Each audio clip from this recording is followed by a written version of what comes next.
श्री गुरुदेव भगवान की जय। स्वामी रामकृष्ण दास जी महाराज। जीवन क्या है? संन्यास का जीवन में लिखते हैं कि संन्यास का जो जीवन होता है वो संसार से अलग तो रहता है और अपने तक सीमित नहीं रहता कि अपने पिता, अपने माँ, अपने पत्नी, अपने लड़के बच्चे यहाँ तक सीमित नहीं रहता, बल्कि संपूर्ण संसार के जितने भी जीवधारी हैं, जड़ चेतन, वो सब का प्यारा बन जाता है, वो सब का हित करता है। तो इस तरह की दीक्षा लेने के लिए गए थे महाचैतन्य प्रभु। तो प्रभु का जब छोर कर्म संस्कार हो रहा था, मुंडन संस्कार, तो जो नाई था वो बाल छोर कर्म नहीं कर रहा था। किसी तरह से प्रभु ने उन्हें मनाया और मनाने के बाद जब उसने छोर कर्म किया तो रोते रोते उसने किसी तरह से छोर कर्म तो पूर्ण किया ही, उसे भी भगवान के प्रेम में आवेश आ गया। अब वो नृत्य करने लगा, कहीं हंसने लगा, कहीं रोने लगा। इस तरह से करते करते उसने अपनी जीवन लीला वहीं पर समाप्त कर दी। तो उसी गंगा के घाट के किनारे ही महाचैतन्य प्रभु की एक वेदिका बनाई गई जिसमें बाल रखे गए और दूसरे तरफ उसकी जो है श्मशान भूमि बनाई गई, उसमें चबूतरा बनाया जो आज भी बना। जब प्रभु का छोर कर्म समाप्त हुआ, शिखा सूत्र नहीं रखे जाते हैं क्योंकि सन्यासी हैं, दंडी सन्यासी कहलाते हैं। तो इसके बाद फिर महाचैतन्य प्रभु में गंगा जी में स्नान करते हैं। स्नान करने के बाद वस्त्र बदलते हैं और आकर के वेदी के समीप बैठ जाते हैं जहाँ के दो भारती पहले से विराजे। उनसे उन्हें दीक्षा लेनी है। उनके सामने जाकर के हाथ जोड़ करके गौरांग महाप्रभु जब बैठ जाते हैं तब हाथ जोड़े हुए अत्यंत विनीत भाव से और कहते हैं कि गुरुदेव आज्ञा हो कि मुझे क्या करना।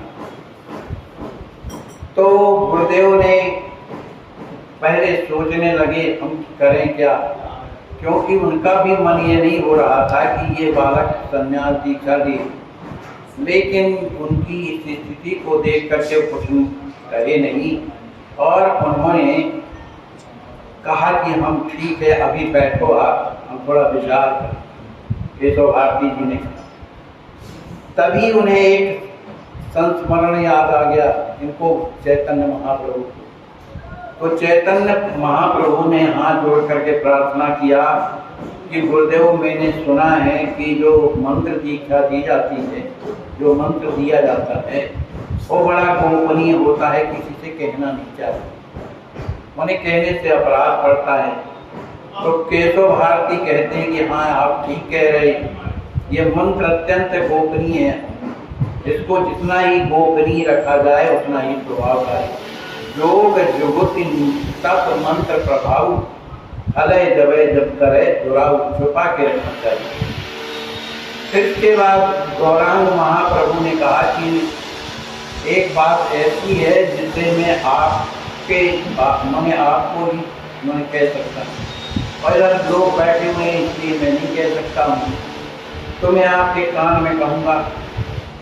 तो केशव भारती उन्होंने अपना दाहिना कान गौरांग महाप्रभु की ओर कर दिया कि भाई बताओ क्या है। तो कहा मुझे स्वप्न में एक ब्राह्मण ने, जो आप ही जैसे थे, स्वप्न में एक ब्राह्मण ने मुझे मंत्र प्रदान किया है, माने कृष्ण मंत्र प्रदान किया है। अब उसे आप श्रवण कर लीजिए, क्या वो मंत्र सही है कि गलत है या कैसा है। तो उन्होंने गौरांग महाप्रभु ने अपने जो गुरुदेव थे उनके कान में वो मंत्र सुना दिया जो उन्हें स्वप्न में प्राप्त हुआ था और कहने लगे ये मंत्र आप ही जैसे ब्राह्मण थे कोई, उन्होंने रात्रि में आज स्वप्न में मुझे मंत्र दिया है, तो क्या ये मंत्र कैसा है। तो इस बात को सुनकर के केशव भारती बड़े प्रसन्न होते, कहते हैं यही मंत्र तो है जो मैं तुम्हें देना चाहता था, ये मंत्र वही है। तो अब तो तुम्हें मंत्र मिल गया है, इसका मतलब इसमें ये लिखा है कि जैसे मंत्र प्राप्त हो गया तो मतलब कहने का ये है कि उसे भगवान की प्राप्ति हो गई, क्योंकि मंत्र रूप में तो स्वयं परमात्मा है ना, मंत्र का स्वरूप ही तो उनका नाम है। नाम में और नामी में क्या अंतर है? आपका जो नाम है वो आप है, और आपका जो नाम है या आप है, वो दोनों एक हैं। तो नाम और नामी में अभेद होता है। इसलिए आपको तो मंत्र मिल गया है, लेकिन अब क्योंकि आप मुझे अपना गुरु बनाना चाहते हैं तो ठीक है।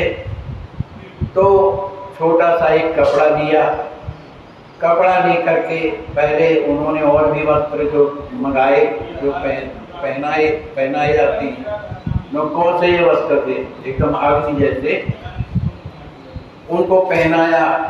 उनको पहनाने के बाद एक छोटा सा कॉफिन दिया जो सिर में बांध दिया। बांधने के बाद फिर छोटे से कपड़े से कान ढक करके वही भगवान का मंत्र उन्हें प्रदान कर दिया, जो उन्हें स्वप्न में मिला था, ठीक वही मंत्र।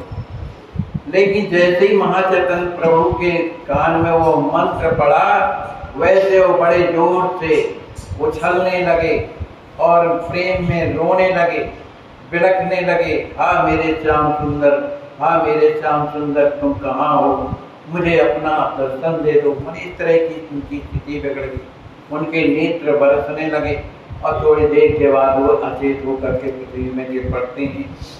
जब उन्हें कुछ जब होश आता है तब उठ करके बैठे। स्थितियाँ हैं भगवान की कृपा जिन पर होती है, ये वही समझते हैं और कोई दूसरा तो समझ नहीं सकता है। तो इस तरह से उनकी दीक्षा हुई। दीक्षा के बाद फिर सोचने लगे, क्योंकि मंत्र दीक्षा के बाद पंच संस्कार होते हैं, तो पंच संस्कार में जो अंतिम संस्कार नामकरण संस्कार का होता है। तो सोचने लगे इनका नाम क्या रखा जाए, विचार करने लगे। विचार करते करते बड़ी देर, मानी काफी देर के बाद उन्हें ज्ञान आया कि ये नवद्वीप में रह करके लोगों को कर जागरण ही तो करते थे, प्रचार करते थे, कीर्तन करते थे, जिससे लोग चैतन्य हो। तो इस तरह की स्थिति इनके जीवन में पहले से ही थी, इसलिए इनका नाम है कृष्ण चैतन्य। कृष्ण चैतन्य और भारती उपाधि है, तो श्री कृष्ण चैतन्य भारती, इस नाम से आप जाने जाओगे और यही आपका नाम है। नाम को श्रवण कर बड़े प्रसन्न हुए और गुरुदेव के चरणों में प्रणाम करने के बाद हाथ जोड़ करके खड़े हुए, कहा गुरुदेव अब मेरे मन में इच्छा ये है कि मैं वृंदावन का, मेरा मन तड़प रहा है कि मैं कब वो समय आएगा कि मैं अपने श्याम सुंदर का दर्शन करूंगा, कब समय आएगा कि वो मुझे अपने हृदय से लगाएंगे। इस तरह से हृदय में मेरी वेदना हो रही है, इसलिए कृपा करिए, आप मुझे आज्ञा प्रदान कीजिए। लेकिन केशव भारती जी ने कुछ नहीं कहा। वो ये चाहते थे कि ये कुछ दिन यहाँ पर ठहर जाएं, कि आखिर ये भगवान के परम भक्त तो है क्या, साक्षात परमात्मा ही तो हैं। अरे इनके सानिध्य में अगर मैं रहूँगा तो उनके द्वारा मुझे कुछ प्रेम प्राप्त होगा, ये गुरुदेव सोच रहे। तो उन्होंने कहा कि श्री कृष्ण चैतन्य मैं ये चाहता हूँ कि आप कुछ दिन यहाँ निवास करिए, जिससे आपके सत्संग के द्वारा मुझे कृष्ण प्रेम की प्राप्ति हो सके। मैं तो यही चाहता था, और फिर जैसी आपकी इच्छा, क्योंकि आपको रोकने की सामर्थ्य तो किसी में नहीं है। तो ये कहने के बाद गौरांग महाप्रभु कहने लगे कि गुरुदेव मैं आपकी आज्ञा का सिरोधार तो अवश्य करता हूँ, पर मेरा मन इतना व्यथित है, इतना व्यथित है कि मैं अपने आप को रोक नहीं पा रहा हूँ। मुझे लगता है मैं कितनी जल्दी वृंदावन पहुँच करके प्यारे श्याम सुंदर का दर्शन करूँ। मेरा हृदय व्यथित हो रहा है, एकदम मुकाबला हो रहा है, इसलिए मुझे आज्ञा प्रदान करें। लेकिन केशव भारती जी ने कुछ कहा नहीं। जब कुछ कहा नहीं तो प्रणाम करके और वो वहाँ से निकल गए गौरांग महाप्रभु। जब गौरांग महाप्रभु जब निकलने लगे तो आगे चल करके श्री नित्यानंद जी महाराज, जिनको ये अपना बड़ा भाई मानते थे, नित्यानंद, ये भी महापुरुष थे, इनका भी जीवन विलक्षण है। तो नित्यानंद जी मिल गए। कहा रे निताई तुम कहाँ जा रहे हो? कहा बड़े भैया हम तो वृंदावन जा रहे हैं, हमारा मन एकदम खिंचा हुआ है वृंदावन के लिए, वो मुझे बुला रहे हैं इसलिए मैं जा रहा हूँ। कहा तो तुमने अपने गुरुदेव से आज्ञा क्या मांगी है?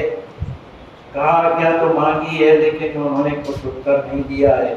कहा तो ये आज्ञा थोड़ी कहलाती। जब शुरुआत में ही आप काम गड़बड़ कर रहे हैं, गुरु की आज्ञा को नहीं मान रहे हैं, तो कैसे आगे का पथ मन सच्चा बनेगा। इसलिए पहले जाकर के गुरु जी की आज्ञा मांगो और फिर चलो तो हर काम शुरू होगा। उन नित्यानंद जी के कहने पर गौरांग महाप्रभु पुनः लौट करके आते हैं आश्रम में और गुरुदेव के चरणों में प्रणाम करते हैं। अब चूंकि शाम हो गई, प्रणाम करते हैं और हाथ जोड़ करके प्रार्थना करते हैं, गुरुदेव आप मुझे आज्ञा प्रदान कीजिए, आज्ञा प्रदान कर दीजिए जिससे मेरा जीवन सफल हो जाए। लेकिन उन्होंने कुछ कहा नहीं। कहा हम तो ये चाहते हैं कि अब रात्रि का समय हो गया, विश्राम कीजिए। विश्राम करने के बाद फिर जब सवेरा होगा तब फिर जैसा भगवान की इच्छा हो। अब वो ये चाहते थे कि यहाँ ही रुके, क्योंकि सच्चे शिष्य को प्राप्त करके कौन गुरु नहीं चाहता कि ये हमारे पास न रहे। आखिर उन्हें नींद कहाँ आ रही है। गौरांग महाप्रभु रात भर उठ करके बैठते हैं, कभी कीर्तन करते हैं, कभी नृत्य करते हैं, वहीं कुछ करते हैं।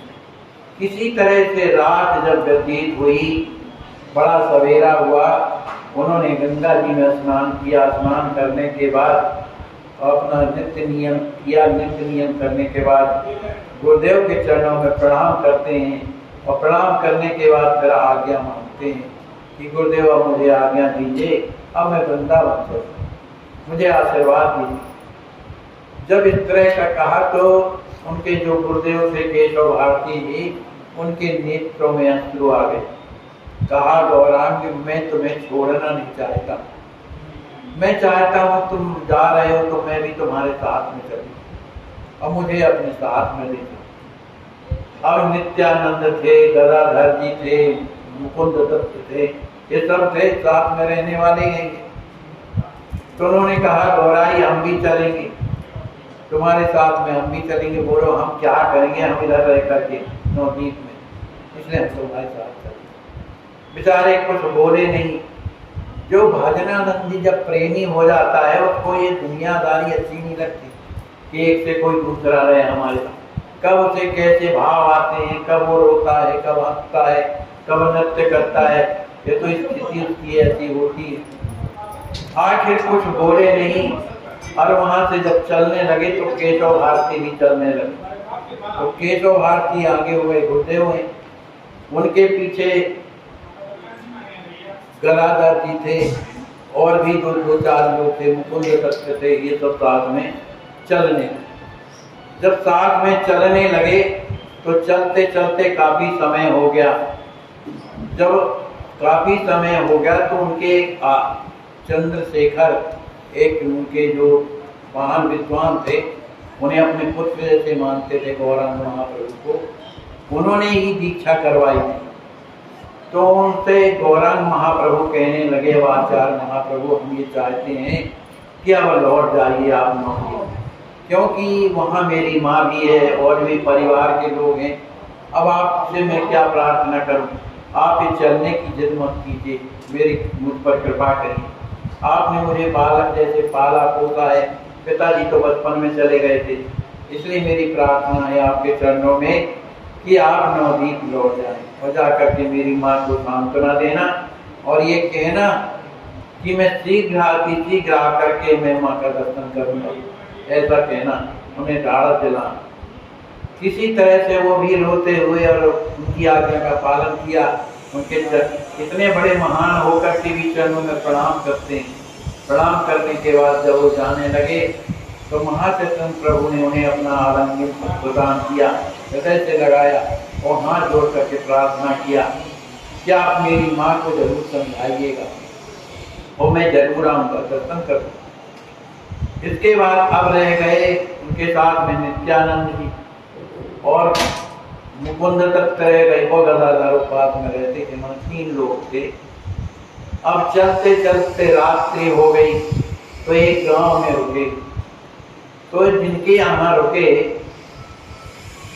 वो अच्छे ब्राह्मण थे और बड़े प्रेमी थे, क्योंकि वो महाप्रभु का नाम उन्होंने सुन रखा था। तो उन्होंने अपने घर में रोका और रोकने के बाद उनको हर तरह से उनका स्वागत किया, सुंदर भोजन कराया। भोजन करने के बाद अब कुछ रात्रि तो हो ही गई थी, लेकिन महाचैतन्य प्रभु ने सोचा कि अगर इसी तरह हम रुकते चले जाएंगे तो पता नहीं कब, अब जिनके हृदय में भगवान से मिलने की इच्छा ही प्रकट हो गई तो उसको कहाँ दिन कहाँ रात कहाँ अच्छा लगता है, वो तो आगे आगे अग्नि की सोचता है। तो वहां से प्रसाद पाने के बाद फिर वो लोग चलते। अब चलते चलते एक जगह एक ऐसी पेड़ था, माने एक मैदान था, उसमें पेड़ बढ़िया लगा हुआ था। सोचे कि चलो इसी के नीचे विश्राम किया जाए, फिर सवेरे यात्रा की जाएगी। अब चूंकि सभी तो थक गए थे, महाचैतन्य प्रभु से थके हुए, लेकिन महाचैतन्य प्रभु को नींद नहीं आ रही, तो सोचने लगे कि किसी तरह ये लोग सो जाएं तो हम इनको छोड़ करके और यहाँ से निकल जाएंगे। यही उपाय है और क्या।